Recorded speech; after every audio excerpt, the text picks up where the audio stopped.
Welcome back to Chicago. I'm Jim Gray. Larry Bird during that timeout told the Pacers, guys, you're bigger, you're stronger, be much more aggressive. You're giving up too many easy shots. Somebody stand up and do something here. Take a hard foul, get back on your game and play some defense. You guys are just letting them in with too many easy baskets. Somebody has to step up. Bob?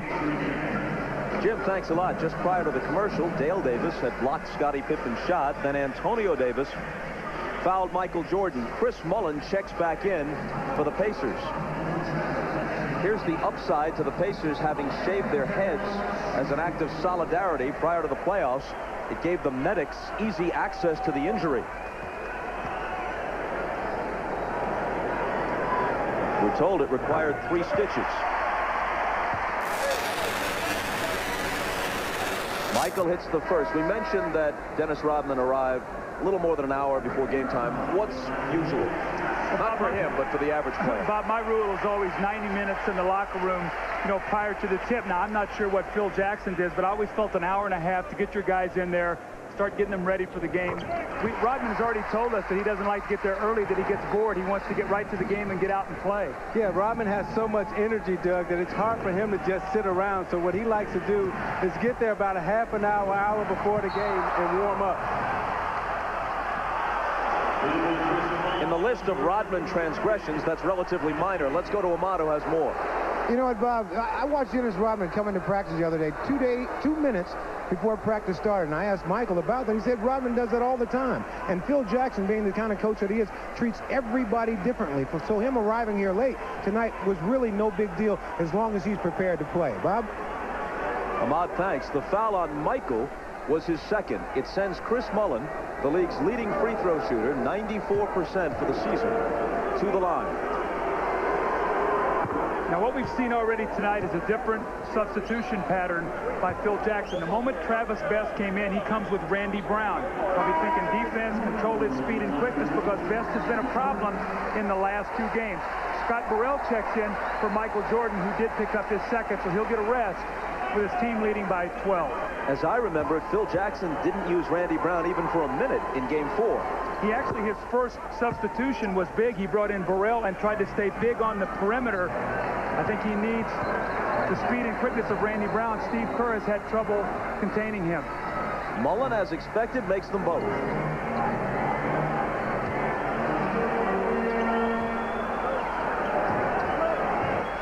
Kukoc.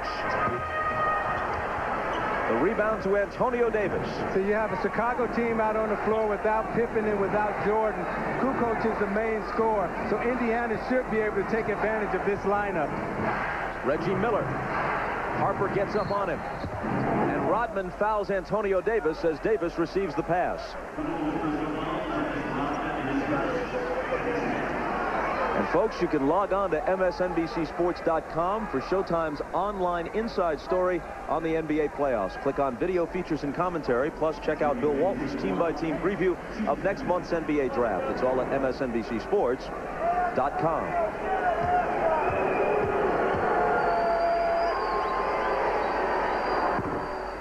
First one rattles in and out for Antonio Davis, and here's Ahmad.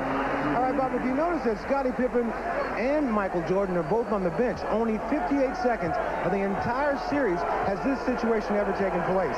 So this is kind of odd, Bob. I think with the Pacers being down by 10, Ahmad, I think that Phil says if he's going to buy some time, buy it now in case in the second half he can't do that. Burrell had some room, but his shot goes in and out. Scott Burrell has not contributed offensively of late in the playoffs. This is Fred Hoiberg. First time in a long time that we've seen the third-year man from Iowa State. His pass is scooped up by Mullin, who can't hit the layup. Now it's stolen by Randy Brown. Harper in the lane. Bumps off Hoiberg. And they wave it off. There's a foul before the shot was released. You see Hoiberg come into the game right now, and he's very nervous. This is the first time he's ever been in a playoff situation. The first pass that he threw, he was so nervous, almost got intercepted. Then he come back down, and he creates the foul. Right now, you got a nervous young man right there. Bird has a lot of faith and a lot of trust in him, putting him in this game in this time. His hand forced, to a certain extent, by the absence of Jalen Rose. I think you can also see that the Pacer bench has been much more effective at home, and that's to be really expected. Normally, your reserves play much better at home, and your starters are the ones that carry you on the road. Now, I really believe that tonight, Chris Mullin has got to give them something, because without Jalen Rose, Mullin has got to make some shots for them. He's 3 for 14 in the last 2 games and has really struggled with the speed and quickness of the perimeter of Chicago. Antonio Davis to the basket, and he was fouled. And that's 2 quick fouls Dennis Rodman has picked up. One of the problems when Dennis Rodman comes into the game, that he has a tendency to get in early foul trouble because he's not starting. You see Antonio Davis put it on the floor and take it right to him, knowing that he has 1 foul and wants to pick up that second one.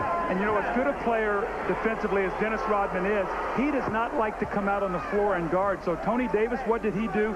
He drove the ball right to him. He attacked him, got him retreating, jumped into him, and got the contact. That's what you teach your players to do. This happened to have been an active shooting foul, on which Davis makes 1 of 2. Harper was fouled a moment ago before the shot, but both teams are over the limit, which is why he took the 2 free throws. Harper to Rodman, who blows the layup.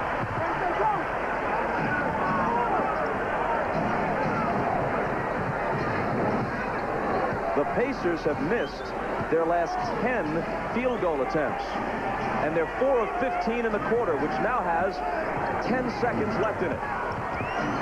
Travis Best can't put an end to that streak. The Bulls have time. Brown to Burrell, who was fouled from behind by Mullin. And it's going to be a flagrant. Bennett Salvatore has called a flagrant foul. So Burrell will get 2 free throws, and the Bulls will get the ball with 1.9 seconds.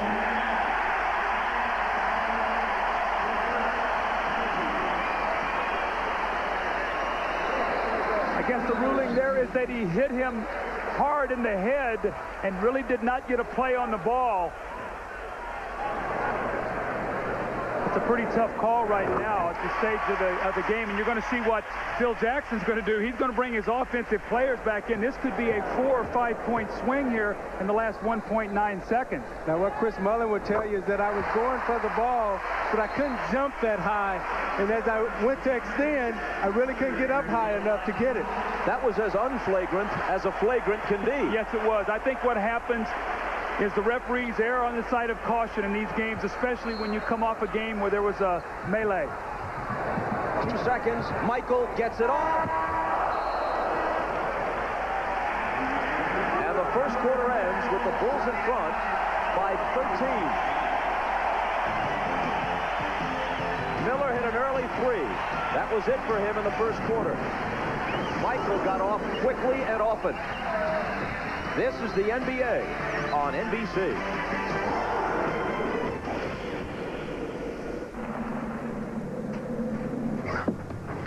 Hey, how's it going? Can't complain. It's the rugged SUV with a smooth ride. Hank, can I borrow your eyebrow pencil? The Montero Sport, one of the sport utility vehicles from Mitsubishi. Now get 0.9% APR financing for 48 months on any new 98 Montero Sport. Get ready to get creative. Get into a Rebel G. Go beyond snapshots. Experience the ultimate rush. Cool. Rebel G and only EOS lenses from Canon. Oh, it's really coming down out there. Cats and dogs. It hasn't rained this hard since last time I had to paint the garage. Man can't work in the rain. Pity us. Is that what you're going to do all day? Honey, I can't hear you. The rain's too loud. The weatherman said it was supposed to be nice today. For the great taste that won't fill you up and never let you down, make it a Bud Light.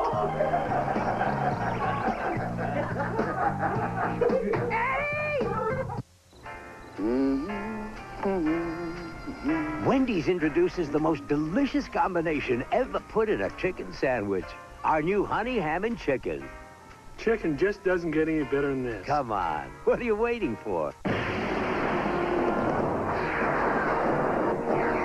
Let's say this is Castrol Syntec motor oil. And this is a harmful particle in your engine.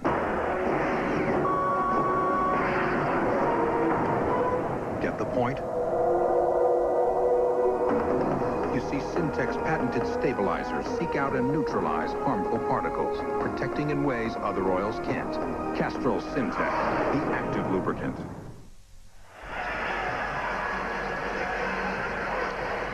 Well, when that happens, it goes a long way toward explaining why you trail 29-16 after one. See, I think Larry Bird expected to be in this situation in the first quarter. You know, 10-13 down in the game 5 of the first quarter is not uncommon. Now, can you make up for that? How can you come back? And that's when he'll rely on his bench. But you can see one of the things that the Pacers have done all series long is shoot the ball exceptionally well. Only 25% in that first quarter. Here's Mark Pope, rookie from Kentucky, off to Hoiberg. And Hoiberg's shot spins out. Antonio Davis tries to make a move, and he's fouled. That would have helped Hoiberg if that could have stayed down, boosted his confidence a little bit. Bob, this is an interesting lineup that Larry Bird has on the floor. You talk about having confidence in your bench. Mark Pope and Fred Hoiberg, guys who have played very little in the entire playoffs. Mullen, Best, and Tony Davis. Who is going to score? Hoiberg will try, but there's a whistle before he gets the shot away. Offensive foul gives it back to Chicago. It's on Pope, his first. Now, this is the third moving screen that we have seen early in the game. Remember now, Phil Jackson complained about the moving pick on Rodman at the end of the game.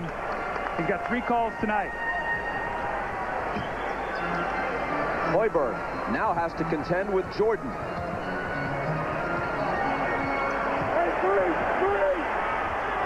Which, as you see, is not a pleasant task. See, that's not fair. You got to come help Hoiberg right there. You can't let him stay down in the post trying to guard Michael Jordan, the greatest player of all time. Travis Best with a nice move, but can't finish it. And the lid remains on the basket for Indiana. Jordan, foul before the shot. And you see Michael realizing early, I got to fish. And anytime he sees Hoiberg, okay, I'm going to back him down. I'm going to take my time. What? Nobody's coming to double team me? I'm by myself? Y'all going to leave him? Okay, take this bucket. Well, how about this? There's 10 guys on the floor right now, and Michael Jordan is the only guy who has a field goal. The other 9, I would make somebody else score a basket other than Michael Jordan. The foul on Hoiberg was his second. That somebody else is Bill Wennington.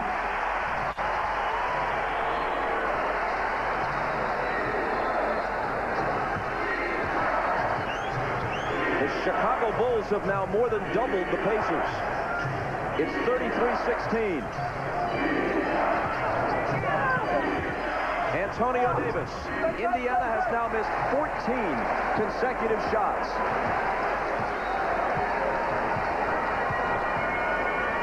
Jordan around the Rodman screen for Wennington, who can't hit it.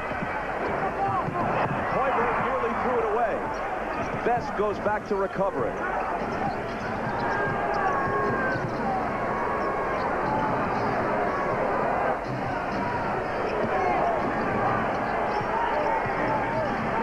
Best trying to break Burrell down. Splits 2 defenders but misses. Rodman tumbles out of bounds, but first gets rid of it to Kerr. Pulls up and then leans into Mullen, trying to draw the foul, and did it successfully. Nothing going right for the Pacers. Do or Die Game 6, Friday night at 9 Eastern on NBC. Here we are in this simple, majestic setting. None of the usual interruptions. Nobody around to distract us from introducing AT&T One Rate Plus. Now, the key point, the thing to remember, is that every call you make from home with One Rate Plus, every call, day and night, 10 cents a minute. Did you say 10 cents a minute, dude? How do they find me? AT&T One Rate Plus. 10 cents a minute, anytime. Call 1-800-4-1-RATE to enroll.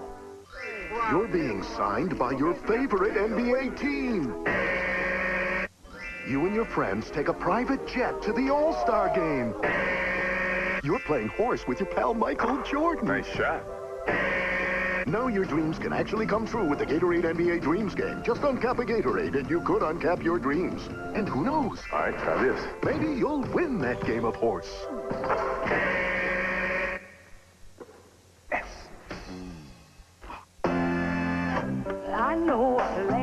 Americans know how to shop, and we love a bargain. No wonder there's a Chevy Malibu in nearly every neighborhood. It has standard air conditioning, automatic, even ABS brakes, things you won't find standard on Camry or Accord. And Malibu has enough room for all your garage sale treasures. Chevy Malibu, the car you knew America could build. Right now, you can get 1.9% APR financing on Chevy Malibu, the car you knew America could build. The NBA on NBC is brought to you by Gatorade Thirst Quencher. You either have it in you or you don't. Life is a sport. Drink it up. By Chevy Malibu, the car you knew America could build. Genuine Chevrolet. And by Michelin, celebrating 100 years of innovation because so much is riding on your tires. There was a sense of real concern at the United Center prior to this game. Those concerns on the part of Bull fans have been allayed somewhat as Phil Jackson's team has jumped all over Larry Bird's club to the tune of 33-16 with 9:43 to play in the second. The Pacer bench, one of the biggest strengths of their team, is 0 for 7 today. And they have missed as a team their last 15 shots. They don't have a field goal in the last 11 minutes. Well, you see Steve Kerr hit the line. He was able to bait Chris Mullen into a foul on a fake of a long two. But the Pacers right now have to score. I mean, it's 16 points. You know, Larry Bird tried to buy some minutes there to get Smits a little bit of a rest and Reggie Miller. But this is the time of the game right now. You don't want the Bulls to push out to a 25-point lead. You'll never catch up because you don't have that kind of firepower.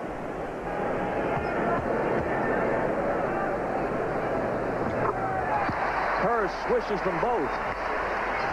A 19-point Chicago lead.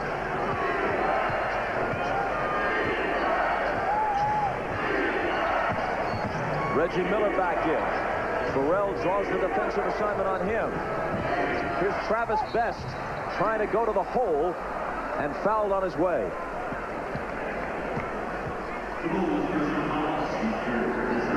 NBC's must-see Thursday begins with Friends, followed by Just Shoot Me, Seinfeld, Veronica's Closet, and ER.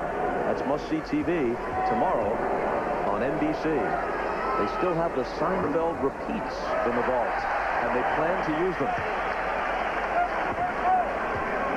Now, Reggie Miller is wearing some type of ankle wrap or ankle guard on his ankle right now, and that wrap has become unraveled. I hope he doesn't trip on it or he recognizes it and try to, you know, button it back up before he, like, trips on it.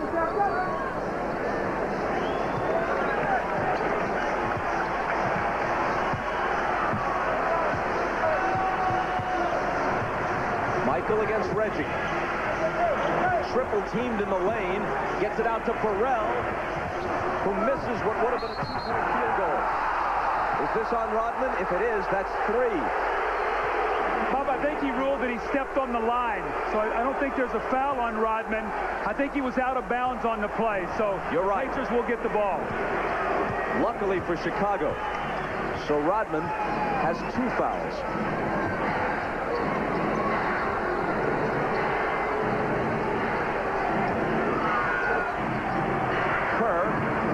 Is much quicker than he is.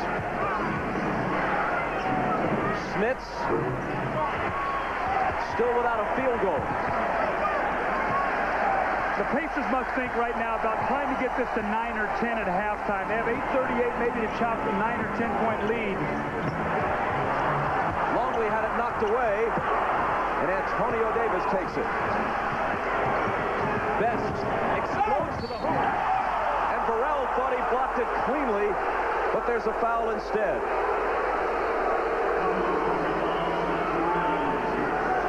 So vital for the Chicago Bulls for Luke Longley to stay in the game. Look how he pushes him off that block. And then what will happen is Steve Kerr will dig back in there, force him to pick up his dribble. He has no place to go, so he shoots a fading jump shot. That's what the Bulls will live with. You see Kerr faking the double team.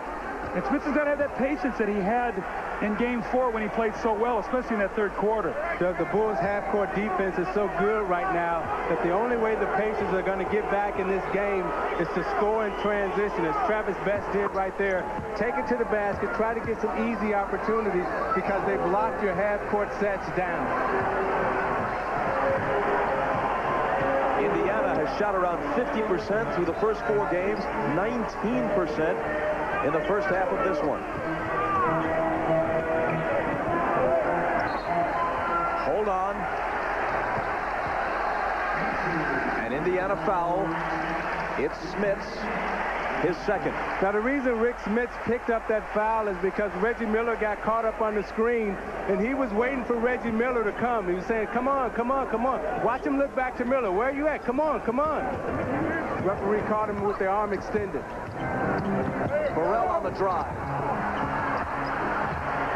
It bounces to Kerr, who knows what to do with it. Loose ball. Chicago is so aggressive tonight. All 5 of the Pacers must be back in the paint. Rebounding has not been a factor, or not the key factor. Turnovers have, but tonight it's the rebounding. Travis Best can't connect on the 3.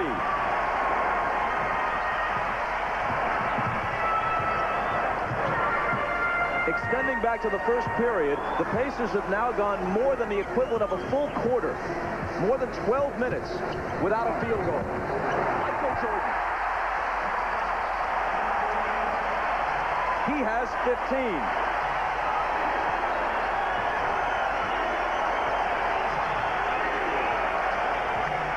Chicago by 20. And play is stopped.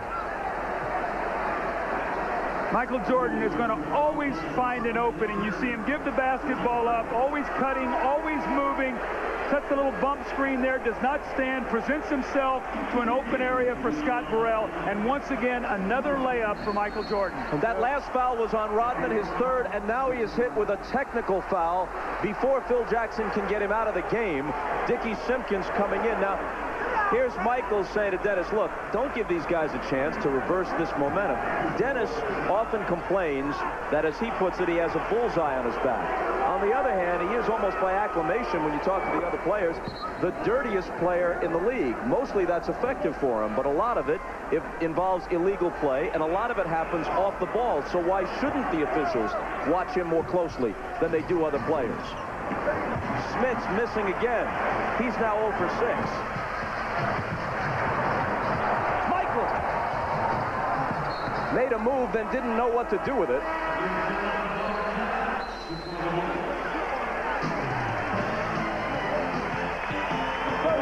Dennis Rodman pick up his technical from Bob Delaney, complaining about the call. So 3 personal fouls and a technical. It has not been a good first half for Dennis Rodman. It's been a great one for the Chicago Bulls. They lead by 19. You're watching the NBA on NBC. Every player has a weakness. Tonight, Mr. Grant Hill's weakness takes center court.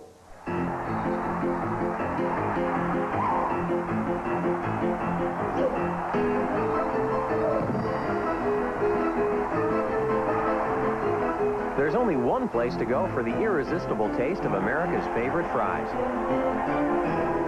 Did somebody say McDonald's? Enjoy the fries that have earned the right to be called America's favorite fries. The Michelin X1. Thanks to Michelin technology, it gives you long mileage and better wet braking than any rain tire. And that should make everyone on a wet road happy. Red Dog Rules for Living, number 35.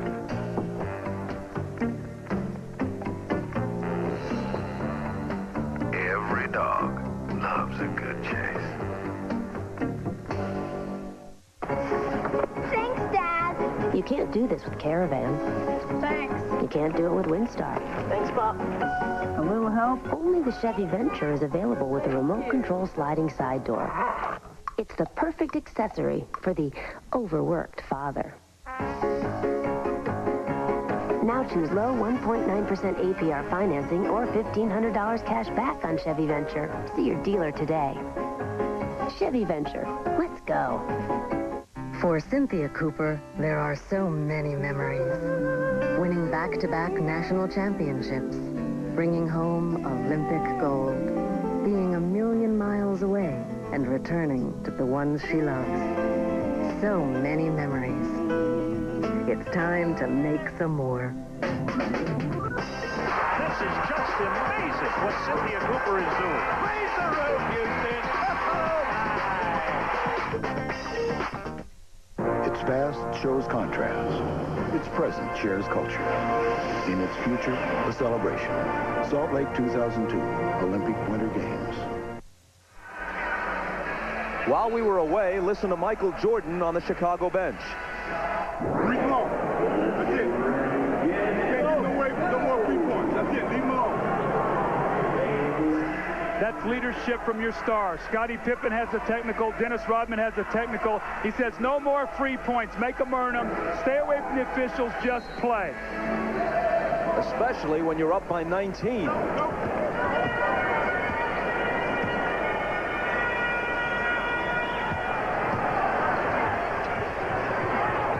And Michael can't make it 21. There's a whistle for a foul on the rebound. And it's going to go on Derek McKee, his second. I don't know if it's just me, guys, but I have not seen that emotional game that I thought we might get out of the Pacers. They've been very flat tonight. Now, obviously, the Bulls jumped on them and diffused them early. I don't see that look. You know, they're going to have to win a game in the United Center if they're going to win this series. They need to take 2 shots at it, not just one. Steve Kerr, way off, an uncharacteristic miss for him. Doug, I think they came out waiting to absorb the blow, and the blow came so hard and furious from the Chicago Bulls that they've yet to respond to it.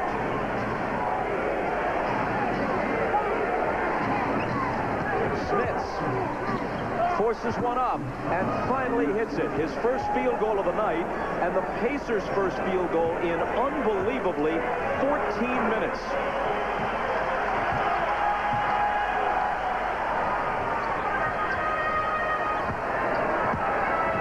Michael gets rid of it to Scottie, who banks it home. The Chicago Bulls offense, Bob, has been get Michael Jordan in that low block, and if they help a little bit, find the open man, or Michael's been punishing them from the start.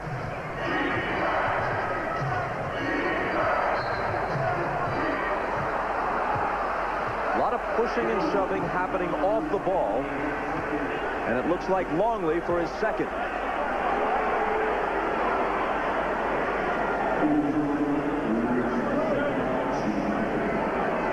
If he gets in foul trouble, it's a small ray of hope for the Pacers, because Wennington is less successful keeping Smits out of his shooting spots.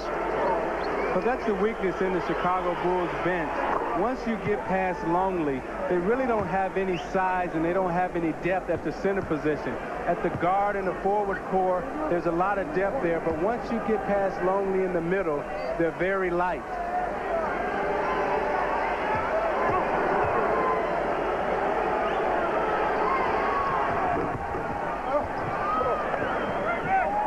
Smits makes them both. The Pacers trail by 17.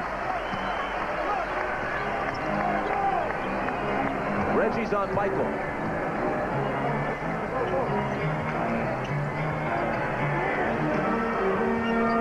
Dickey Simpkins finds Pippen. Scottie chases it down. Another loose ball. Belongs to the Chicago Bulls tonight.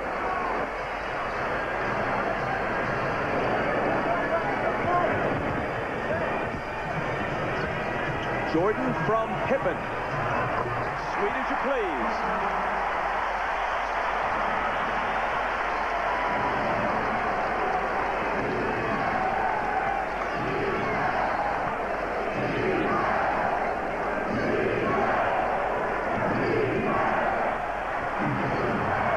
Reggie Miller. It comes up short for him, and Jordan is inside of Smits for the rebound. Kerr. Now Longley.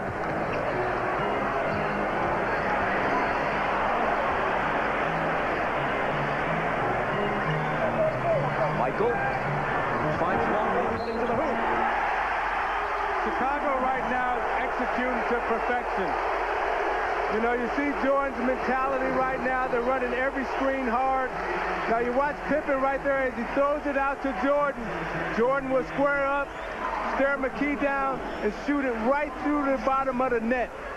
You watch him as he's backing up. I feel it. That last play, though, was a great play by Michael and Longley. It was eye contact. The big man jumped out as if it looked like Michael was going to use the screen. and Luke just slipped it and went right to the basket. And once again, the slow rotating defense by Indiana. The Bulls have more points in the paint in this half than they had in 2 complete games in Indianapolis. They're out of the 5 games, this is the crispest I've seen Chicago run their offense. Derek McKee, 5 on the 24. McKee's shot blocked by Longley into the hands of Pippen. Here they come. Harper all the way to the hoop. Got it! Plus a foul. They are running the Pacers out of the building and back to Indianapolis to try to regroup for Game 6.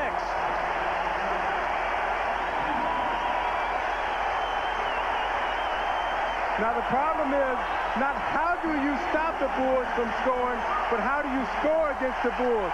You see Luke Longley block it, and they pass it up to Harper as he extends the left arm to stop Mark Jackson from elevating. As Mark Jackson went up, Harper extended that left arm so he can get an extra boost off him. A second consecutive three-point play, and they have more than doubled the Pacers at 49-24. Jordan to the bench for a rest. Smith to the hoop from Miller.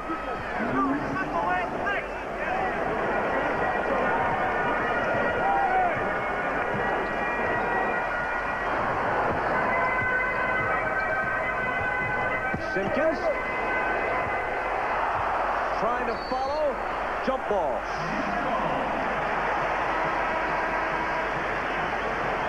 Dickie Simpkins was released back in February by Golden State. He finds himself in the conference finals back with his old team, Chicago. That's not a bad deal. Derek McKee going out. We know that he has a very sore quadriceps muscle. They are now down 23 points. It'll be interesting to see if they don't make a dent. Maybe Derek McKee might be taking the rest of the night off. We'll have to watch that substitution. And you can see just how dominant Chicago's defense has been in this game. Smits. Pippen has the rebound.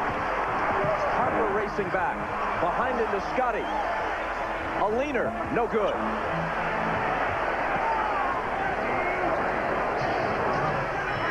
We move inside 3 minutes. Hope to Jackson, and now Reggie out of the corner hits the 3. Isaiah, with Chicago playing so well tonight and scoring so easily, the Pacers haven't got the stops to be able to run, so everything is half court for them tonight. Longley. Antonio Davis has it, but the Pacers trail by 20.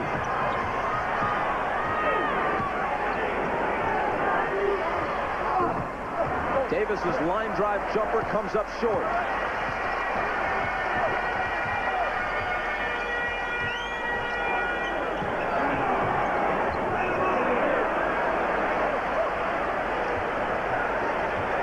Kukoc in the corner with 8 on the 24. His pass picked off by Jackson into the hands of Pope. Jackson to the trailer. Miller blocked away by Longley, who was the only guy back.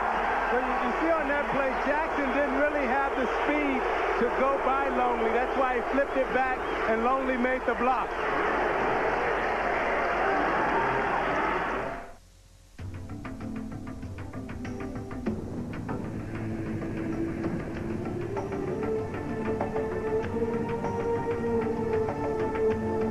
Wide open spaces of the Chevy Tahoe.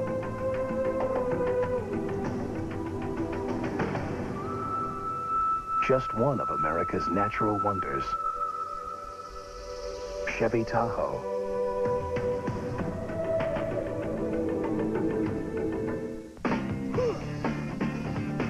Hey guys, welcome to your world.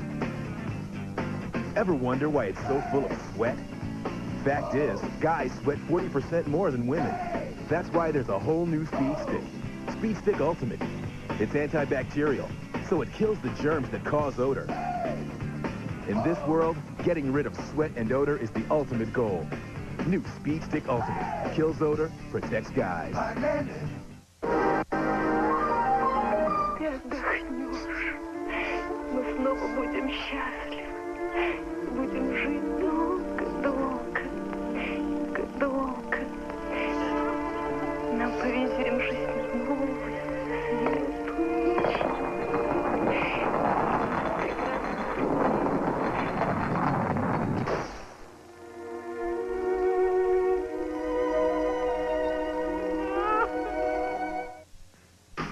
I'm Hannah Storm in New York. Coming up on the Prudential Halftime Report, we'll be joined live by Orlando Magic head coach Chuck Daly. He'll share his insights on tonight's game, and we'll talk about the Bulls dynasty, which followed on the heels of Chuck's 2 championships in Detroit. Plus, we'll hear from Matt Gukas, John Sally, and Peter Vesey on the first half in Chicago. The Bulls lead by 20 as we send it back to Bob Costas. Hannah, thanks very much. So your old coach, Chuck Daly, pays a visit to the Showtime set. Zeke? Daddy Rich is in the house, and he knows a lot about winning championships. I learned a lot from Chuck Daly, and I just want to say thanks, Chuck, for imparting all your wisdom on me.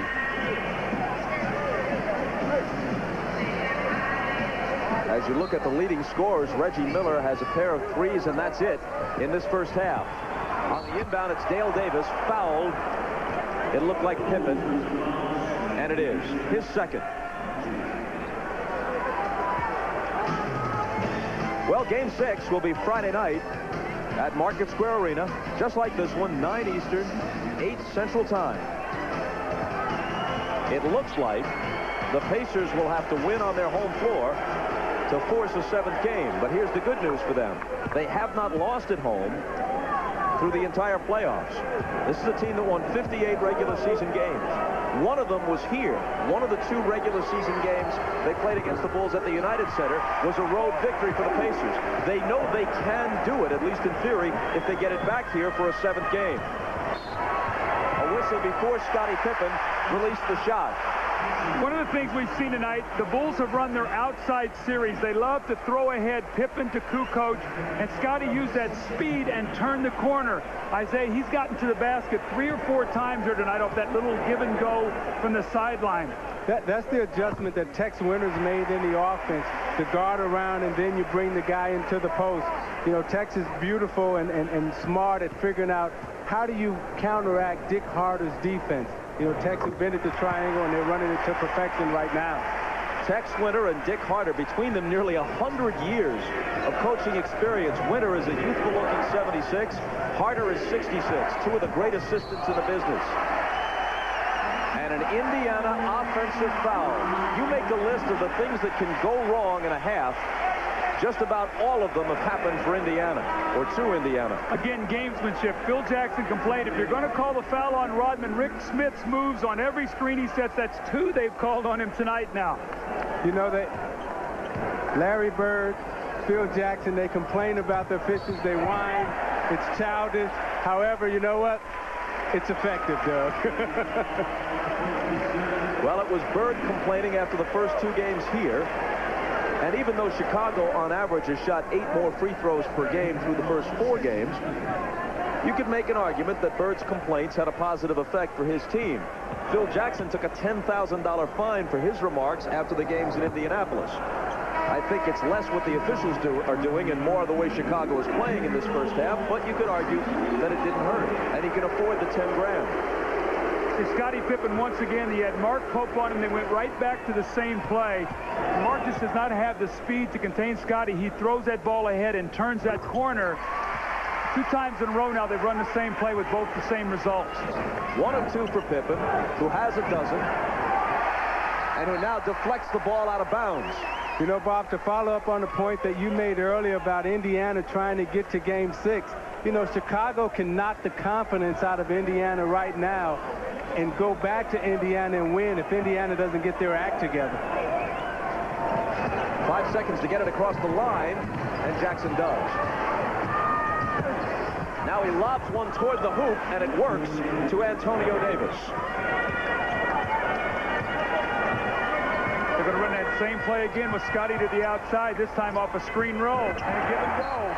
It's a beauty. Plus the foul.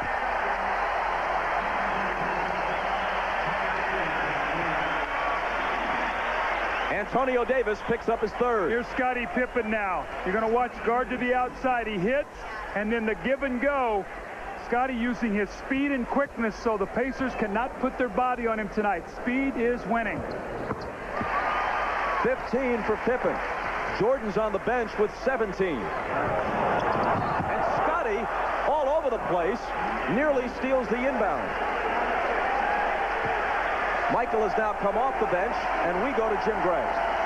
All right, Bob, before the game, Larry Bird said something very interesting. He says, I don't know deep down in their hearts, referring to his team, the Pacers, if they know they can do it, if they feel they can. If they're just satisfied with beating Chicago 2 times, they'll never win a championship.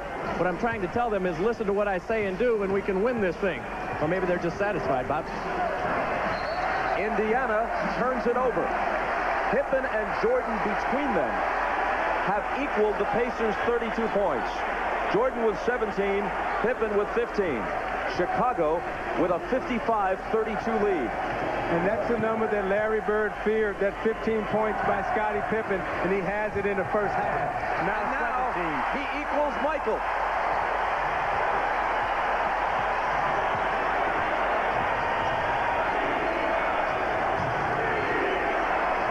Miller up top for Dale Davis, who can't convert it.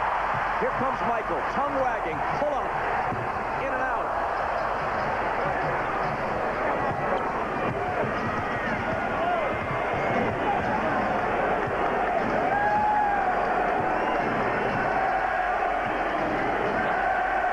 Game clock overlaps the shot clock by about 4 seconds. Jackson deals it out to Davis, and now Antonio Davis. Can't hit it. 4 seconds to get off the final shot of the half. It'll be Michael. He did not beat the buzzer. They waved the basket off. Missed it by a split second. Says to Pippen, that's okay. We each scored 17. We alone have more points than the Pacers. We have a 25-point lead. The team that trailed at the half has won each of the first 4 games, but nobody trailed by this much. The Prudential halftime report coming up after these messages. You're watching the NBA on NBC. Ahmad Rashad back at the United Center where the Bulls are up by 25 points during the halftime. Phil Jackson told his team to keep attacking and keep attacking. And obviously Doug Collins must have snuck into the locker room, because the other thing he told them was the same thing Doug Kiss said, to bury him. Come out and try to bury him right now and get this game over with. So that's what they'll be trying to do. Let's go down to Jim Gray. All right, thank you very much, Ahmad. Well, Larry Bird told his team we're being beaten in every phase of the game. There are only about 2 of you guys who are playing. We need 6 or 7. He's not going to rest any of his guys. He said, hey, we can't fold it up. We have to establish something here in the second half. We got to see what we're made of. Otherwise, we're going to lose touch of this series. Bob? So realistically, barring an incredible burst right out of the blocks here in the 3rd quarter, the Pacers are playing the second half just to establish something for Game 6. Dale Davis's shot rattles in and out.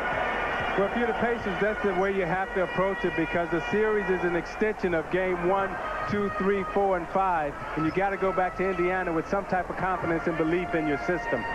Ron Harper around Mullen to the basket, count it, plus the foul. When Larry Bird goes back and reviews his film, he and Dick Carter and his staff, the one thing they're going to be upset, the layups. The Bulls have gotten to the basket. They have finished. They've been touch fouls tonight, not the kind of hard fouls where you force a guy to start looking around when he goes to the basket, make him pick himself up and shoot some free throws.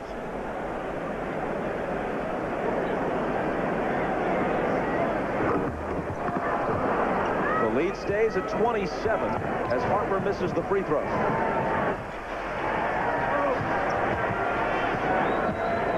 Jackson spinning on Pippen. Hold on. Foul before the shot. It'll be Pippen, and that's 3.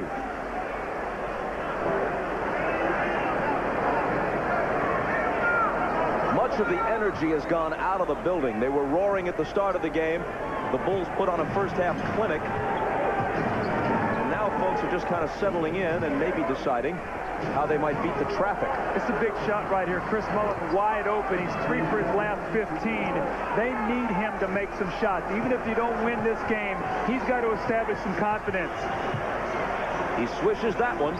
Here's Rodman. Smits reaches in and pokes it away. And Dennis apparently touched it last.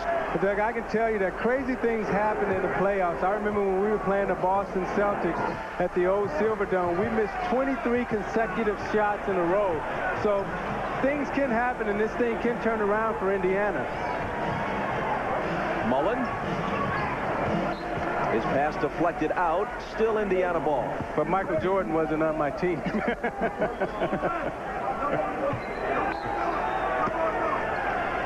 I know you didn't miss any of those 23, Isaiah. Those were all Lambeer and Joe. Goaltending on Pippen.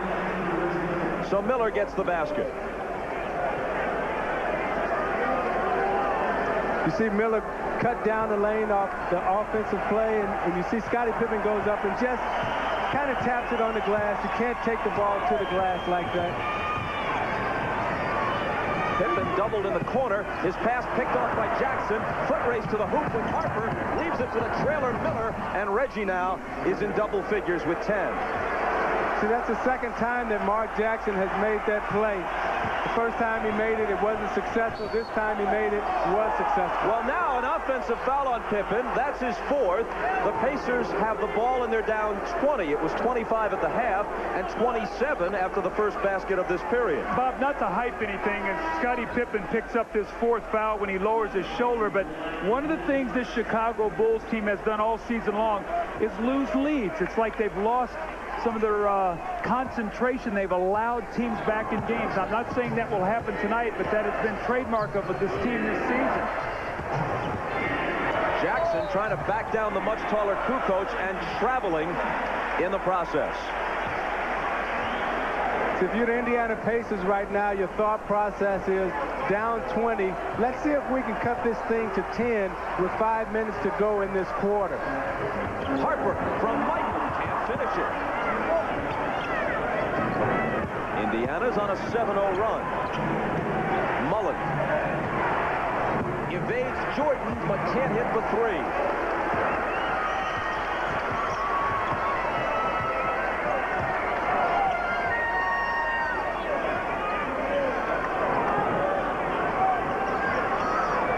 Kukoc from Rodman. And Indiana comes back, still down by 20.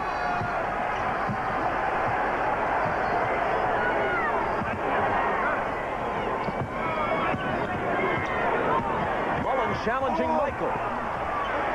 Longley has it. Kukoc to Harper. It's just so hard for Chris Mullin to deal with this quickness of Michael Jordan. He makes a move, it looks like he starts to finish, and Michael gets back into the play and bumps him off of it. This has really been a tough series for him.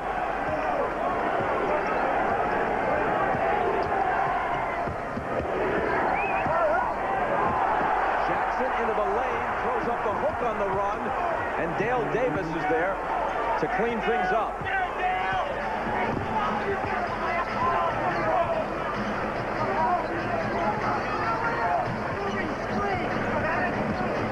Harper trying to bounce it to Longley. Smith broke it up. Harper recovers it.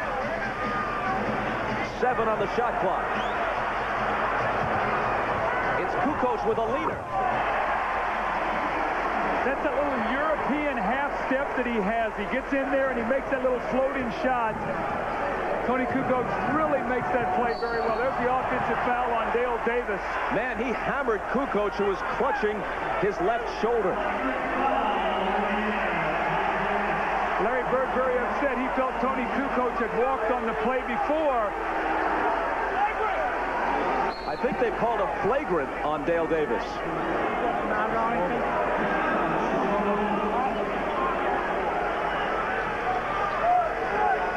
He definitely delivered a shot. Chicago uses a timeout. They lead by 22. Go to the playoffs, NBA.com. Let me tell you a story about the trucks that never sleep. Got an early one, huh? I better fill it up. It's the tough new line of Ford F-Series. With over 50 different models to custom fit the job. That's more than anyone else. And they all come with power you can count on. They're like some trusty sidekick in an old Western. Except this movie never ends. See you tomorrow. You can count on it. The Ford F-Series. The most powerful, most complete line of trucks ever built Ford top. On June 12th. Are these really necessary? Only if we crash. Harrison Ford. Mayday, mayday. Hits the beach.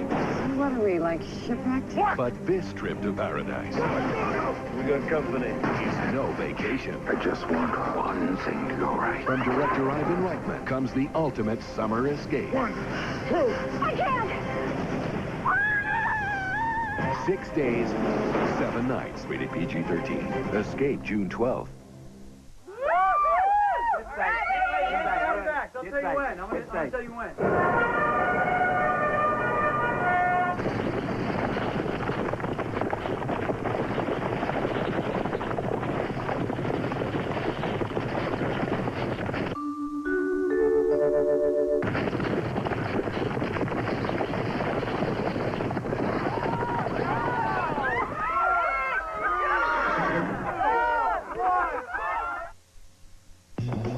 Miller Genuine Draft presents even more basketball. Now, Scottie Pippen has bounced back after missing those 2 free throws. You see him driving, attacking the basket, using his speed to counteract what the Pacers are trying to do in terms of putting a body on him. You see he accepts the challenge, accepts the blow right there. Then he blows by him again on the right side to hit the pull-up J. Now, when you look at Scottie's shot chart, you'll see everything going to the basket, and you'll see him really attacking this right side of the court. Larry Bird told us that he wanted to keep him under 14. Not tonight. And in recognition of this look inside the game, Miller Brewing Company will donate $1,000 to the Thurgood Marshall Scholarship Fund. Kukoc is at the line. A moment ago, he pantomimed a shot and pulled his arm back down as if in pain, and he winced a little bit as he released that one, too. Here's Ahmad. All right, Bob, I just spoke with Chip Schaefer, the Bulls trainer. He told me that Tony just suffered a bruise to his left shoulder, but obviously he's able to keep playing. Bob? And able to hit both free throws, which increases the lead to 24.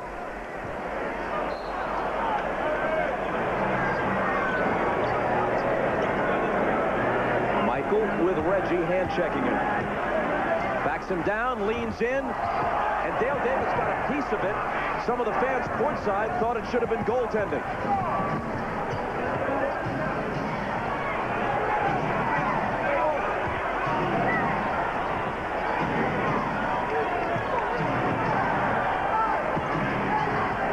Here's Chris Mullen against Kukoc, who gives him a little room, and Mullen converts.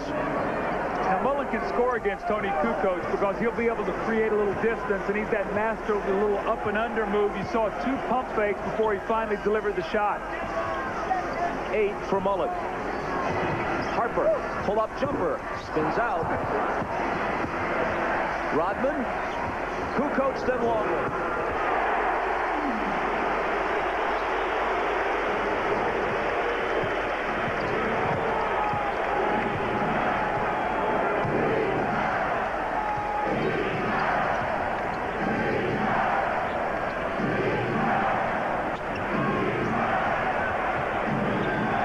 Reggie Miller on the run.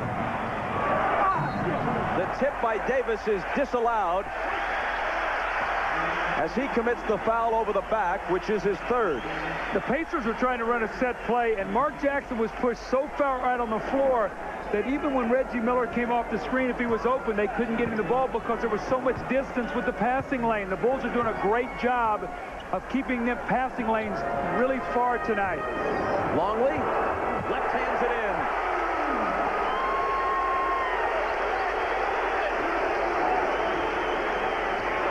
You know, Doug, Mark Jackson made the cardinal sin when he picked up his dribble. As a point guard, you can't pick up your dribble in the middle of the floor. You see him right here maintaining his dribble there so he can make a play. Jackson driving on Kukoc. Mark Jackson can't hit, but Davis, who's stuck with it, can.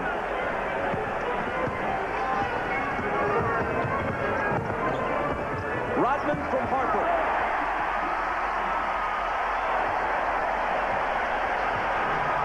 Dennis's first basket. Bulls led by 25 at the half, 26 now. You know, Dale Davis just picked up an offensive foul right there, and he's hitting everybody who gets in his way. You see him moving on the screen right here. He's just trying to lay some wood. Put his elbow right there on Jordan, and then he's going to move and get him again. The time before that down court, He ran into Ron Harper, and you see him right here. He's picking up another foul. It's going to be a technical foul on him.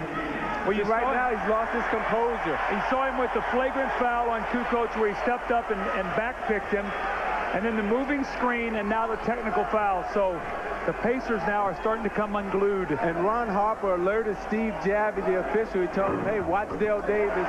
Watch Dale Davis. In the last 2 plays, he's picked up 2 offensive fouls. Dale Davis perhaps a bit overzealous in heeding Larry Bird's plea for somebody to lay a body on someone. Here's Ahmad. All right, Bob, just before Dale Davis's first foul, the referee, Bob Delaney, warned him and told him to cut it out. Told him a couple of times to cut it out, and I think that led to the next foul and the technical. Bob? Thanks, Ahmad. After Michael hits the tee, Bulls put it in play. Harper, off balance, wild shot, nowhere near.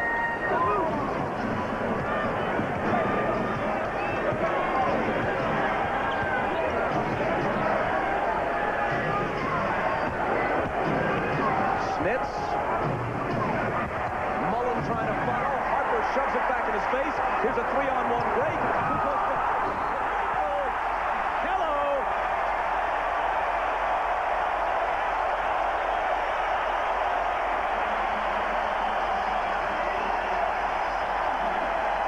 Now, more than anything else, Tony Kukoc loves to make these type of passes. You see him catch it quickly behind his back, catch Jackson turning, and look out, here he comes. 23 in white, MJ is in the house. What are you talking about? He owns the house.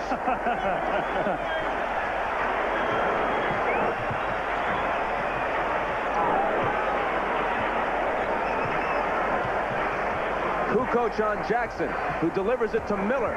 Reggie to the bucket.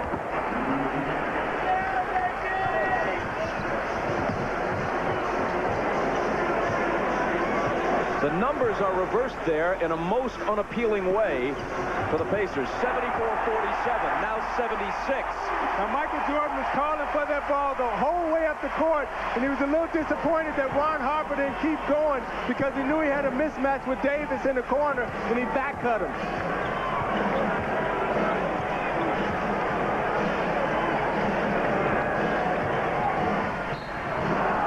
Rodman may have fouled Jackson, and he did. Now you watch Jordan running really hard, and he said, come on, Ron, don't stop on me now. So he takes Davis out to the corner. I'm going to lure you to sleep, or I'm not thinking about doing anything. As the ball goes in the post, boop, I'm gone. Bam, there it is again. You know, it appears that the Bulls are really making a conscious effort to really run tonight against the Pacers so they can't get their half-court defense set. That's really been a key for them tonight, is how often they have got fast break opportunities, and if not that, early offense. You know, Doug, for Chicago, with their triple post triangle offense, it's important for them to run and move and make crisp cuts, because when we played them in Detroit, the thing we always wanted to do was put a body on them and to stop them from making speed cuts. But tonight they've been allowed to make those speed cuts, and therefore they've been able to get to the basket and make layups. After Longley's third foul, Smits hits the first free throw. Saturday, an NBC theatrical event starring Michael Keaton and Gina Davis for the first time on network television, Speechless, at 8 Eastern, 7 Central, Saturday on NBC. Pacer fans perhaps rendered speechless by this score, 76-49.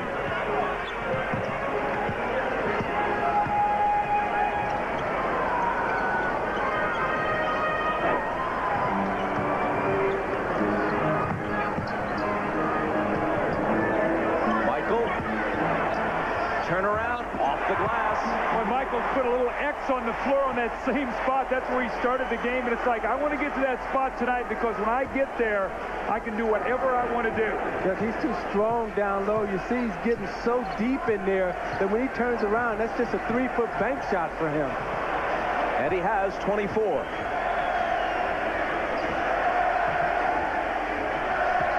Antonio Davis was fouled as the crowd begins another sarcastic chant of Reggie, Reggie, mocking what they do at Market Square. See, he comes from the opposite side of the floor so he can get his post position, and Reggie gives it up. And now he's in trouble. The little spinning jump shot off the glass. No resistance for Michael Jordan tonight.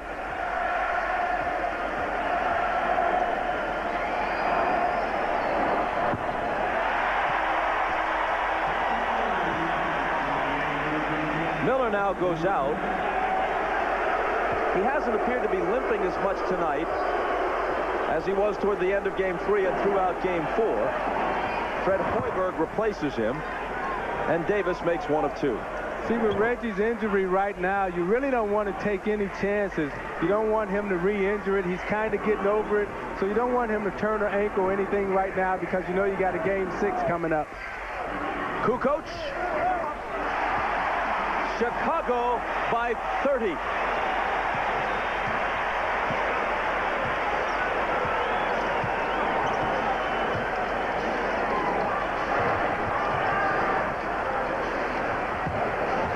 Antonio Davis misses the turnaround.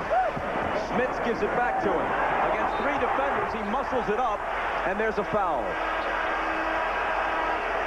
As we head for a commercial, let's take another look at Kukoc and Michael on the break. Harper gets it out. Tony knows what to do with it. Jackson's in the wrong place, and Michael slams it down on him. Worth another look. In fact, it's worth 3 looks. It's Chicago by 30, and you're watching the NBA on NBC. How are you, Truman? Vital signs are good. Lights. Cue the sign. Camera. Yeah! Hey, Truman! Sorry, can't stop! Truman. Say something. You're on television. You're live to the whole world. That's amazing. Jim Carrey is Truman Burbank. Wanna do it again? No! In what Esquire magazine calls the movie of the decade. It's the miracle! The Truman Show, rated PG. June 5th, everywhere. It's late, it's wet, and a flat tire puts you up against the wall. Wouldn't it be great if you could just drive to safety? Now you can with new Goodyear Aqua Steel Run Flat. Even with no air pressure, you can drive up to 50 miles at 55 miles per hour to safety. Aqua Steel Run Flat. Only from Goodyear. Goodyear, Goodyear. Something big is happening at Ford. It's the Ford Big Time Sales Event.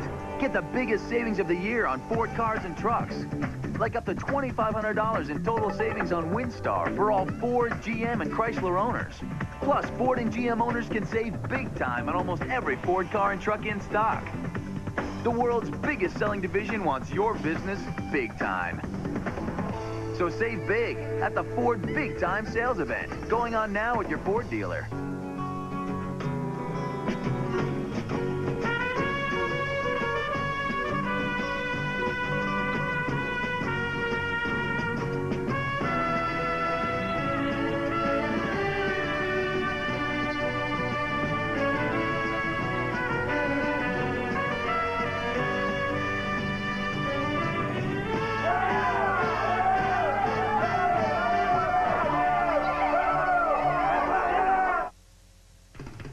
The NBA on NBC is brought to you by Miller Lite, who reminds you that whenever you feel good, it's Miller time. By Ford F-Series, the best-selling trucks are built Ford tough. And by Reebok, creating possibilities one athlete at a time.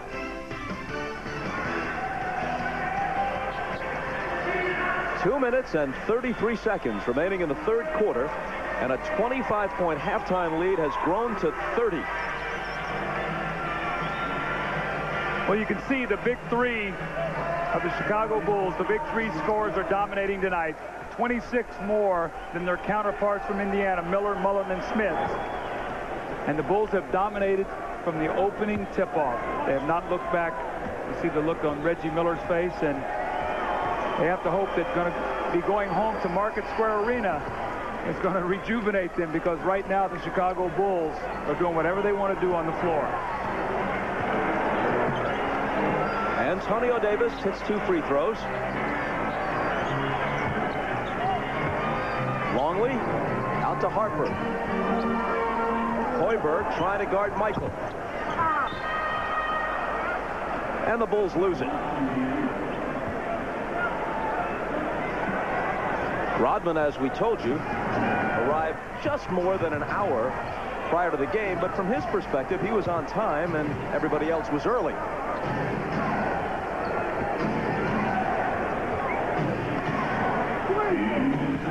Smits. And he's coming to the free throw line. See, I think it's important for them to keep Rick Smits involved, Doug, because he had such a nice rhythm coming into this game. And for big guys, it's tough for them to get their rhythm. And once they get it, you got to keep going to them so they can keep it.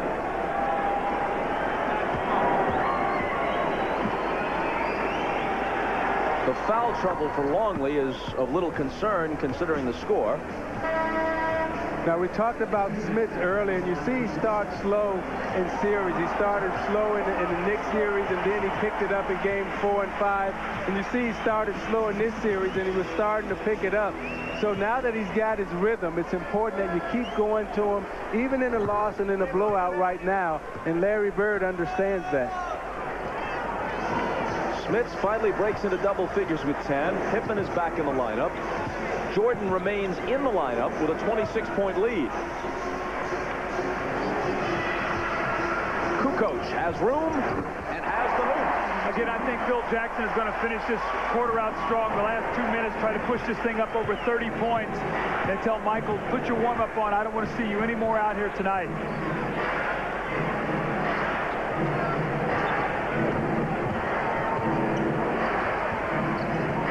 Smits has it poked away from behind by Michael. Kukoc is in the middle of a 3-on-2. And the Pacers break it up. Remember, when we talk about rest, if this thing should go the full 7, they will have played every other day for a week, beginning with Game 3 this past Saturday.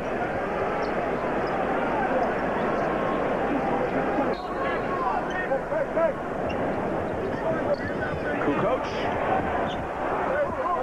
The rebound to Smits.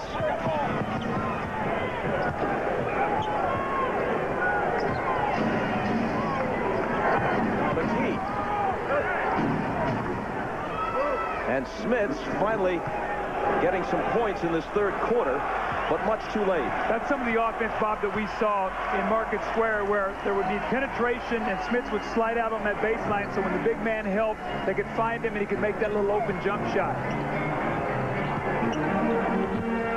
Scotty flips it out to Kukoc. Rodman to Michael, an open 3, and he has 27. See, that's the beauty of the triangle. Once they get you down, then their tempo controls the game. They spread you out on the floor. They keep the spacing. You make mistakes because you overexert yourself defensively, and they start picking you apart. And now they take it away again. Here's Michael to Kukoc, and the lead is 31. Indiana is saying, what in the world has hit us tonight? 87-56. And they come to their feet at the United Center in complete appreciation of the performance put on by the Bulls tonight. Pippen swats it right back at Jackson's face. Michael from half court. The way things have gone tonight, it wouldn't have been that surprising had he made it.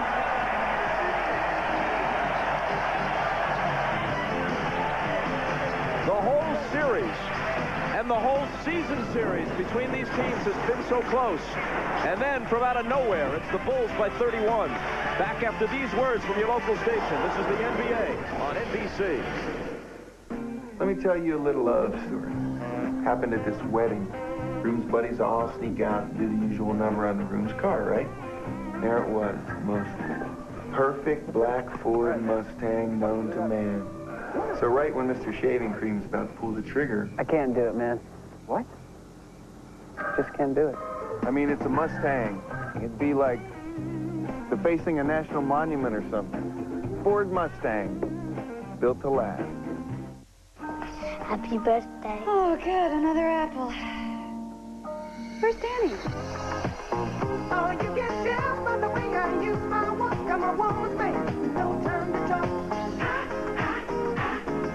Staying alive, staying alive. Staying alive. Thank you.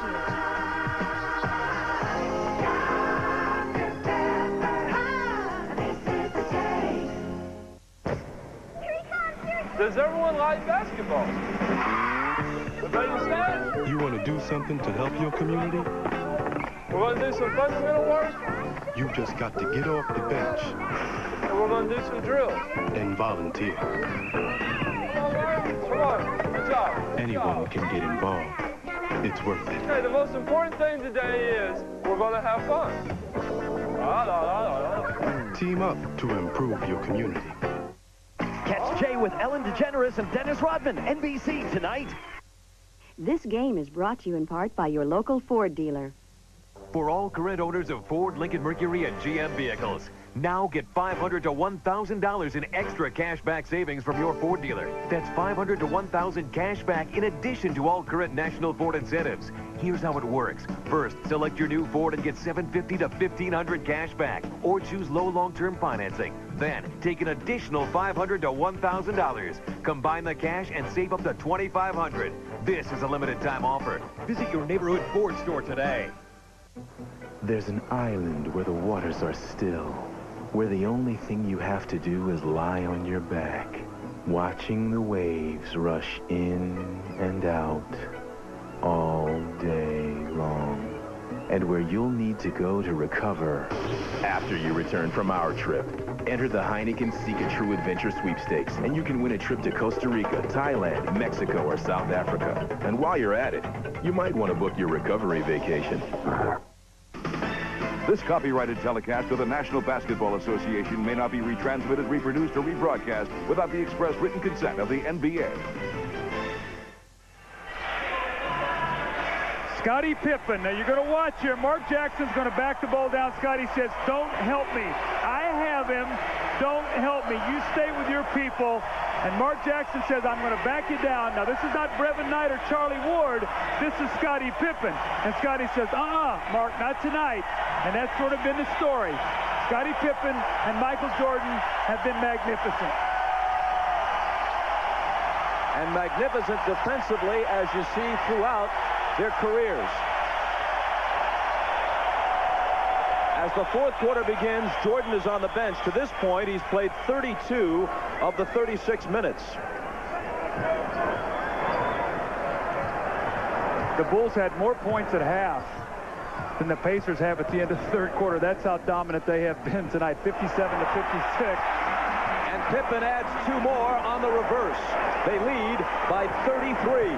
Pippen came off that cut wide open. Kerr missed him.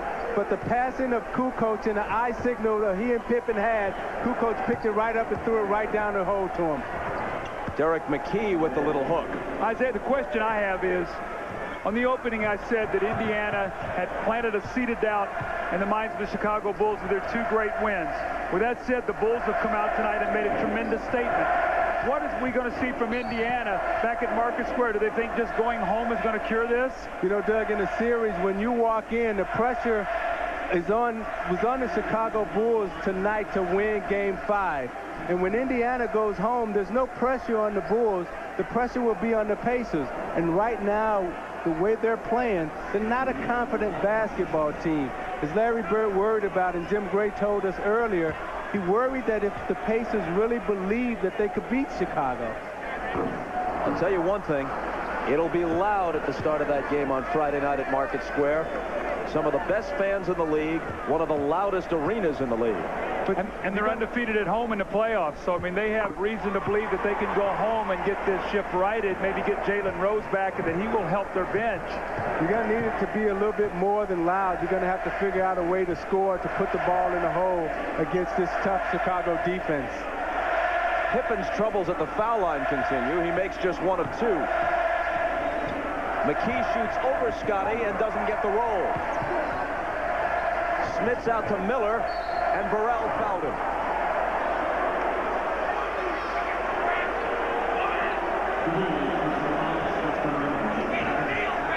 You know, Bob, we also talked about, was it a trend? Was it a fact that the Bulls were so dominant at home in games 1 and 2, and then in games 3 and 4, it was Reggie Miller and the Pacers that dictated the game and won both by 2 points. Now we see that the home court once again dominant by Chicago. Will this be one of those series that comes down to 7 games with the home court being the difference?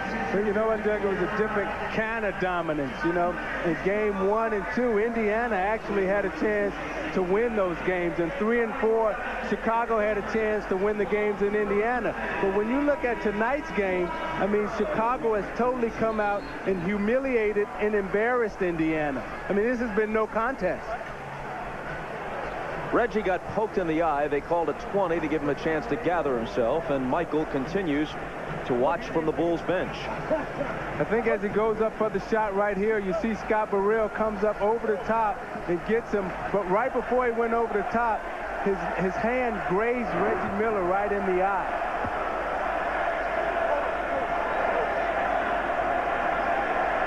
And you can see a little bit of redness in that area. Miller has 13 points tonight.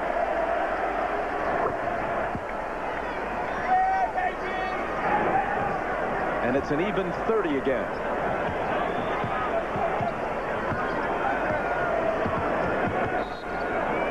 A whistle. And an Indiana foul. You know, you may ask, why does Indiana still have some of its starters out on the floor? I remember Chuck Daly, when we were losing to Boston, he would keep the starters out on the floor just so we can feel the pain and feel how bad it was to get out there and get embarrassed and lose.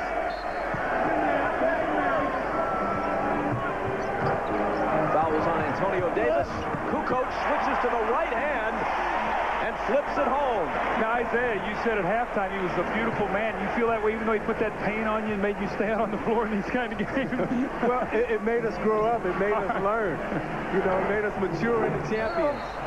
Antonio Davis stuffed it, and Pippen arrived late and fouled him. How many times did you have to endure it before you got the message? Well, we had to endure that type of pain that Larry Bird and the Celtics was putting on us for years. And what Indiana has yet to figure out is, you know, they've been to the Eastern Conference Finals a couple of times, and when you look at Bird's mentality and what he's all about as a champion, he's concerned that these guys haven't learned. They can't figure out how to stay away from that pain, so he's making them go through it now again. Three-point play for Antonio Davis after the 5th foul on Pippen. 10 minutes remaining. And it's through Scotty's hands and out of bounds. Back to Chicago after this. Do or Die Game 6, Friday night at 9 Eastern on NBC. Got your Bud Light, you can't hit my friend. Let's go. I'm thirsty.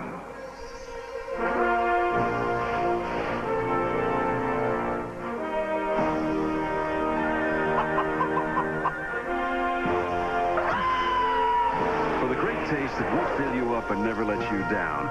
Looks like you're buying. Make it a Bud Light. Coach is calling for the Heat.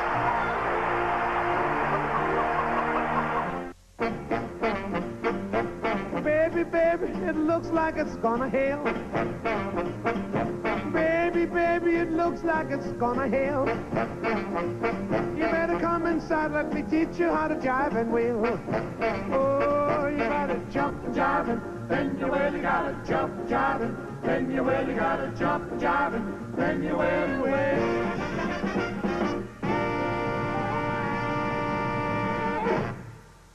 You sign a lot of autographs? Oh, yeah, you? Some. They asked me to bend stuff a lot. I can see that. What? It's Lois. She's in trouble. Did you look through that building? Well, kind of. It's glass. Lois! Superman, I've forgotten my wallet. I can't carry money in this. I'm powerless. I'm not. My hero. You can do more with the American Express card. Could you? For my kid. Introducing the most luxuriously appointed Acura ever made, the RL Special Edition. With distinctive features like heated leather-trimmed seats, a 6-disc CD changer, diamond-cut alloy wheels, and accented body panels. However, by design, it is available only for a limited time. The RL Special Edition from Acura, the true definition of luxury, yours. The NBA on NBC is brought to you by Bud Light. For the great taste that won't fill you up and never let you down, make it a Bud Light. By Acura, the true definition of luxury, yours. And by Pizza Hut, home with a new Sicilian pizza. Can you handle it?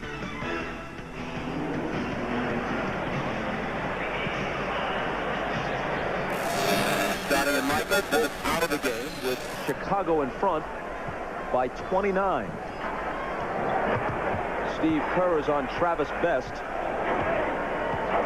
as the backup point guard brings it to the front court. Antonio Davis looking to work on Bill Wennington, and Wennington fouled him. The Utah Jazz at home in Salt Lake. Watching tonight's game, what, if anything, guys, can they get out of this? Remember now, Utah was down 2-0 last year in the finals, and Chicago went to Utah. Utah won 2 games. It was a 2-2 series, and Chicago found a way to win Game 3. Michael had the big 3-point shot to help win that game. He wasn't feeling well. They were able to find a way to win the game. They came home and put it away on Steve Kerr's jump shot. So, on Game 5. They came back and won it on Game 6. So they have been here exactly where the Pacers are, and they were on their home floor. And I think my biggest thing is, regardless of who Utah plays, they've worked all season long for that home court. That first game is going to be tough to win because they've been resting so long. Doug, if I'm watching this game and I'm Utah and I'm thinking that Chicago is going to win this series, I'm wondering, how do I match up with Tony Kukoc, Michael Jordan, and Scottie Pippen in the backcourt because Phil Jackson has made that adjustment? A big assumption still to say that the Bulls will get there, because outside of this game, the Pacers have been competitive with them all year long, and they do have Game 6 at home. Wennington turns and misses.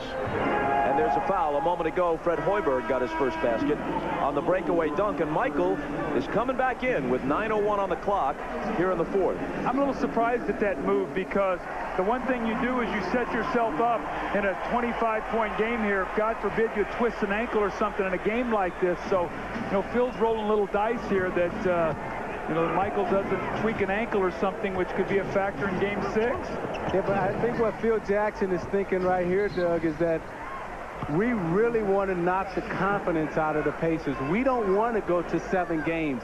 So as much doubt as we can put in the Pacers' mind, right now we're going to try to do that. And also, he is 2 points from 35,000. So let's see if Michael gets 2 if Phil takes him back out of the game. Kerr to Michael against McKee. Juggled it, recovered it. Now it's Kerr for the 3. And Antonio Davis for the rebound. Whether this goes 6 or 7, the finals open a week from tonight.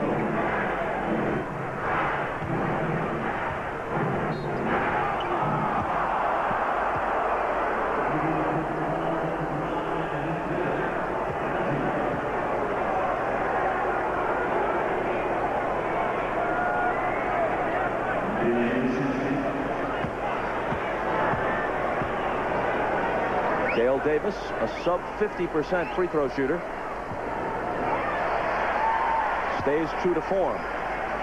One of the guys who's really struggled tonight has been Travis Best. He was so brilliant in games 3 and 4. Big plays in both games. Remember that drive that put the game within 1 before Reggie's heroics. Tonight he is 0 for 5 with no assists in 14 minutes. Michael starts his move, spins into a crowd, and gets fouled. He has not missed a game, talking about the possibility of an injury here. He has not missed a game since his return from baseball in 1995. That's what makes Michael Jordan so great. The thing that knocked Larry Bird out in Boston was injuries. An illness knocked Magic Johnson out. An injury knocked me out of the game. But Michael Jordan has been able to sustain his health and also sustain his mental concentration and therefore the Chicago Bulls are virtually almost unbeatable throughout this run. Rodman leaves. Wennington pops a jumper, gets his own rebound, and thunders to the hoop. Well, Isaiah, also, you know, it takes some luck to stay away from injury. Michael had the freak injury where he broke the foot. But I will tell you this guy is the most relentless worker to keep his strength and conditioning up. He, Scotty, and Ron Harper work consistently so that they can help stay away from injury. So, yes, you have to be a little lucky, but he has put the work in. The Derek McKee basket makes it a 24-point Chicago lead. Here is Michael. Throwing one up on the run, and it's another thing of beauty.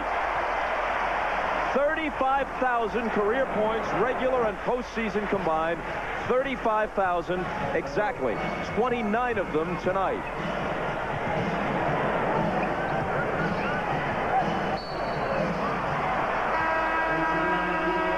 And there's a foul against Chicago. Another couple of looks at Michael's last 2 points. 6:54 to play in the game. Chicago by 26. Now you watch this Jordan to square McKee up, and he break him down and takes him left and then cuts him off. Flips it high off the glass. And you're watching the NBA on NBC. And how you going to stop that? You can only survive on what you find in the forest. We'll meet in 5 days here. And good luck.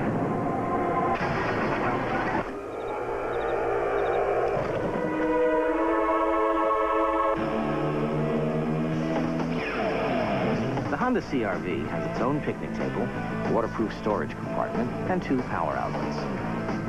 For those times when you have to rough it. I love nature.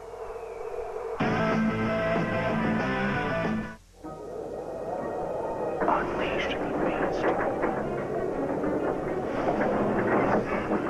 Unleash the beast. Unleash the beast, Milwaukee's best.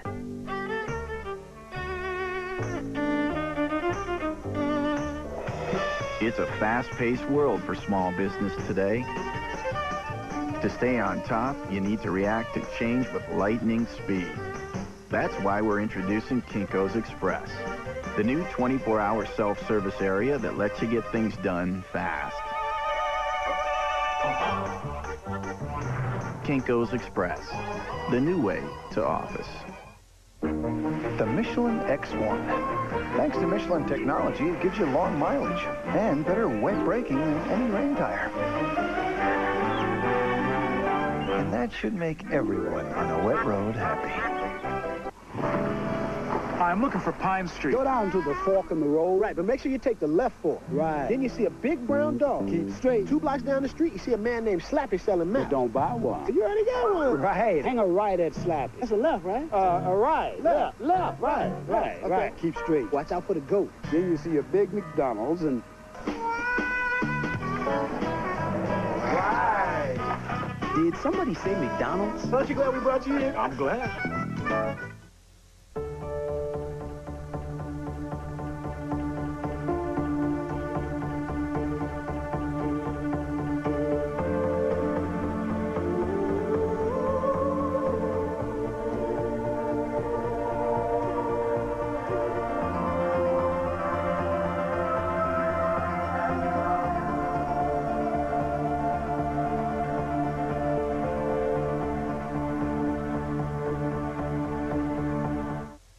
Now another Just Shoot Me moment. Nina, I know this magazine like the back of my hand. I am perfectly capable of making it to the men's room on my own.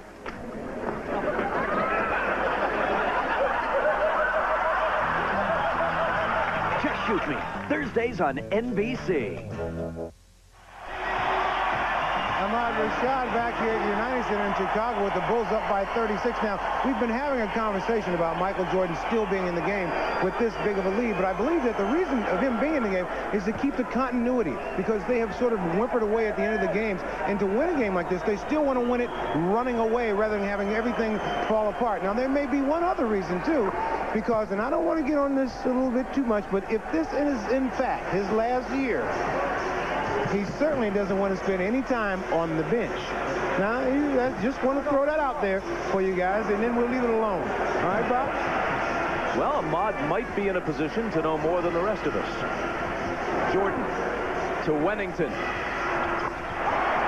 He's always had that kind of range if you give him a little bit of room.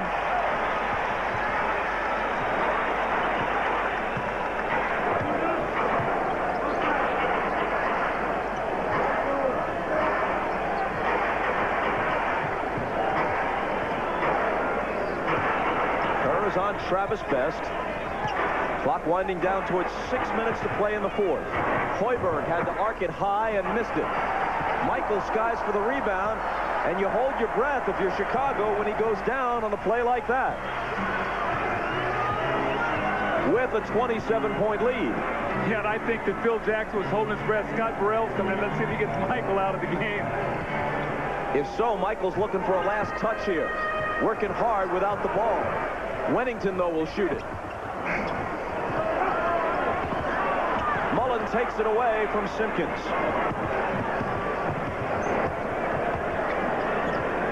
Jordan has 29, Pippen 20, and Kukoc 19. Miller leads Indiana's feeble attack tonight with 14. Turnover, and Simpkins has it. Now, Davis and Jordan got tied up under the basket right there. Jordan was chasing Mullen hard. Davis laid his pick on him, and they got tangled up, and Jordan threw Davis off. See if Michael gets one more shot up. If he looks over and sees Scott Burrell and says, look, if it comes to me, I'm going to let it go. He's calling for it, but Simpkins wants a shot of his own. And he gets the basket, which the crowd reacts to. It's his first hoop. Reggie Miller might be done for the night. No use putting that sprained ankle to a further test in this situation. Offensive foul on the Pacers. See, that's a result of the tangle up that he and Jordan had underneath. That's it for Antonio Davis with fouls, and it's it for Michael Jordan as well with 4:48 remaining. And he retires for the evening with 29 points and his team in front by 28. Now, Bob, I don't think the 29 is a huge number, but what I thought he did in that first quarter was establish what the Bulls were going to do. He got in that post early, got them confident. Scottie Pippen was excellent, and it really filtered on to the rest of his team. Judd Bushler getting some playing time now. Here's Judd with the ball. Simpkins. Oh, he thinks he's a scorer now. Right to the hoop goes Lubara Dickey Simpkins. And he draws the foul. We'll hop on the interstate. What do you say we drive it? Let's not fly. A little more than a 3-hour drive. You up for that tomorrow? In the Cracker Barrel. We're there. Yeah, the restaurant gets a free plug now. They'll pick up your tab for sure this time. We'll be en route to Indianapolis sometime tomorrow and back with you Friday night at 9 Eastern, 8 Central for Game 6 from Market Square. The Big Three can sit back and enjoy the last 4.5 minutes. Bob, if I'm not mistaken, it's either 5 or 6 offensive fouls the Pacers have tonight, moving on screens. Boy, is that Travis Best quick, though. He sliced through there in a hurry. Well, that's the problems that he posed to the Chicago Bulls in 3 and 4. Now, in games 3 and 4 tonight, we have not seen that. They really had a good handle on him. Now, remember, when he first came into the game, Randy Brown had the primary task of guarding him early. Now we see Steve Kerr with him. You know what's impressive to me about Chicago's second unit that's on the floor right now? This is garbage time. This is rat time. But they're still disciplined enough to execute their offense. And Doug, you know from being a coach that a lot of times at this point in the game, guys that come down and get out of their patterns and everything else. But let's watch Chicago and see how they continue to execute and space the floor. Bushler, his first shot. Got a good look, but missed it. Best pulls up, and Simpkins rebounds the miss.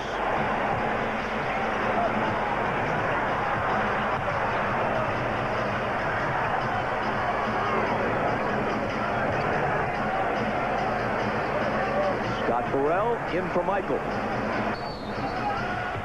And there's a foul on the play. focused on Winnington. He set the moving pick. That time he caught the ball, and as he tried to pivot, he knocked off Fred Hoiberg. Hope Lou Carnesecca is watching the game. 3 of his St. John's boys involved. Mark Jackson, Chris Mullen, and Bill Wennington on that team, along with Walter Berry, that went to the Final Four in the mid-'80s. Fine. Bill Wennington almost signed with the Pacers in the offseason, as we see Fred Hoiberg with the dunk, but Wennington was very close to going to the Pacers.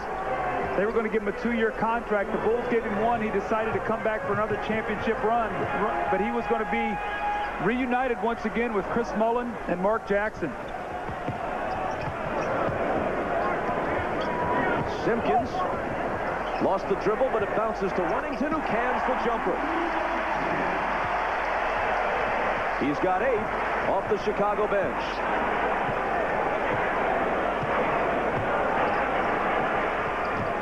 Hoiberg off to Best. Gets it back and hits the side of the backboard with an awful shot. Best connects on a 3.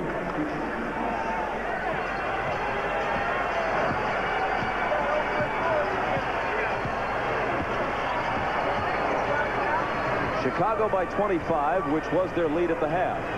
Simpkins. And at 5'11", Best has the rebound.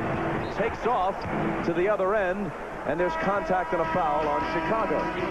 With 2:25 left. Back to Chicago after this.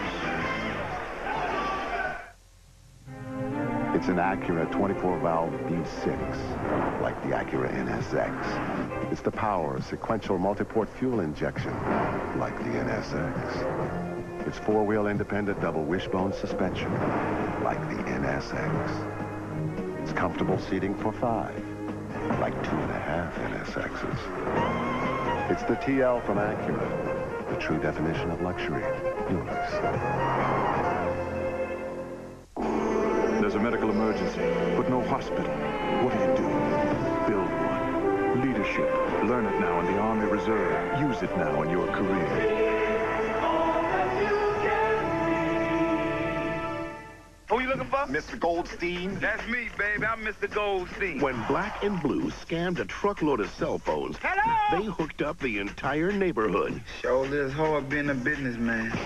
But now, the mob and the feds want to put them out of business permanently. We got to disappear. Master P, A.J. Johnson, Ice Cube, Snoop Doggy Dogg. I got the hookup. I beat up with a black shirt, no boxing draws. Say what? Rated R. Now playing at a theater near you. Red Dog rules for living. Number 18.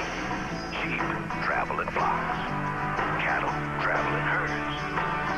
The dogs travel in packs.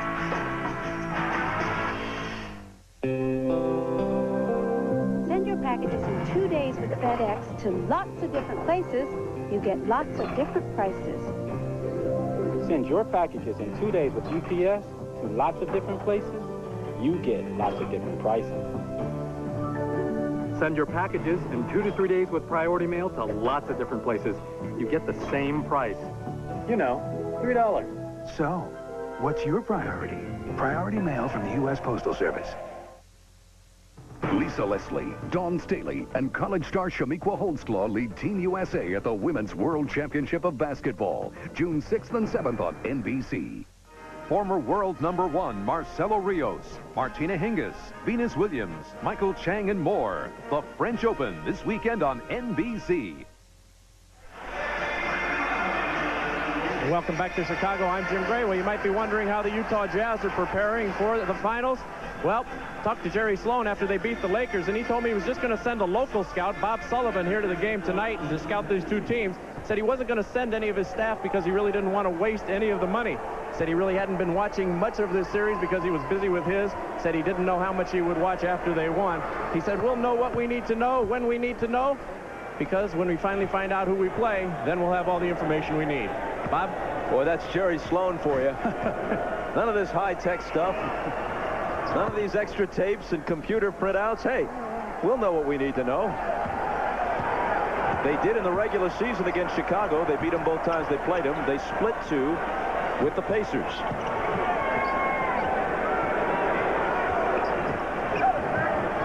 Bench getting a chance to play. Bushler can't get his first field goal.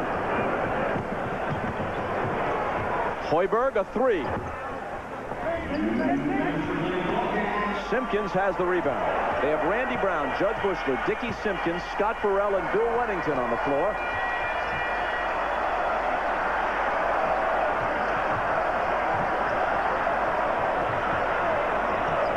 Simpkins, 5 seconds to shoot. Wennington tried to and was fouled by Mark West, who's making his first appearance of the series. He's the only present Pacer who has ever been to the NBA Finals. He was Phoenix's center, at least one of them, in '93 when they played the Bulls in the championship round. I coached Mark West for a year in Detroit. He was one of my favorite players. He's the ultimate pro. He was great with young guys. He came to work every day. And unfortunately for us, we played the Orlando Magic in the first round of the playoffs that year, and he had to go against Shaquille O'Neal. But this guy is the ultimate professional. I have the great respect for him. Now in his 15th year out of Old Dominion. Not only is he a professional, but he's also very intelligent. In the summer, he's a broker. That would be a stockbroker? Yes. Yeah. Because there's lots of things you could broker. That is true, Bob. West. Hey, how about that? Chance for a three-point play. A stockbroker and a hook shot artist, too. But a poor free throw shooter. This is one guy you don't want at the free throw line in crunch time. You know, most stockbrokers that I've encountered in games at the YMCA are very poor free throw shooters. And West misses that one.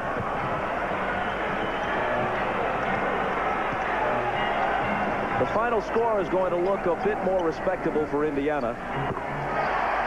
Although not if the Bulls keep doing that. Burrell makes it 106-83. I would love to be in the Pacers locker room when Larry Bird talked to his team tonight. I would just love to hear what he had to say to get them prepared. Now they've got to beat the Bulls 2 times in a row to knock them out. And the next game they face is an elimination game because now it's pressure time. They know they cannot lose, Bob, so that puts more pressure on them as they play at home. I think what he goes back in the locker room and he says to them, hey, let's just forget about this game. We know we're a much better team than this. Let's go back, get our rest, come out game 6, and fight for our life. How would you like to be Larry Bird's dinner companion after this one? See, I think these type of losses are easier for a coach and players to take when you lose by margins such as this because you know you can play better and you know you're a much better team. I think those 4 or 5 point losses, those are the difficult losses to take. And you don't know whether Reggie's just hit the game-winning shot or they're losing by 22 points. Again, it's the consistency that we talked about. Larry Bird, this is the same way he approaches every game. No matter what the magnitude is, that's the same look that you get. Hoiberg hits the free throws. Less than a minute to play. Dickie Simpkins has it rejected by Dale Davis. Hoiberg runs into Kerr. The officials don't blow a whistle as we play out the last few seconds. And now Burrell stuffs it back in Hoiberg's face. But officials not going to blow the whistle at this point in time unless it's something that's pretty obvious and flagrant. They want this game to get over just like Indiana does.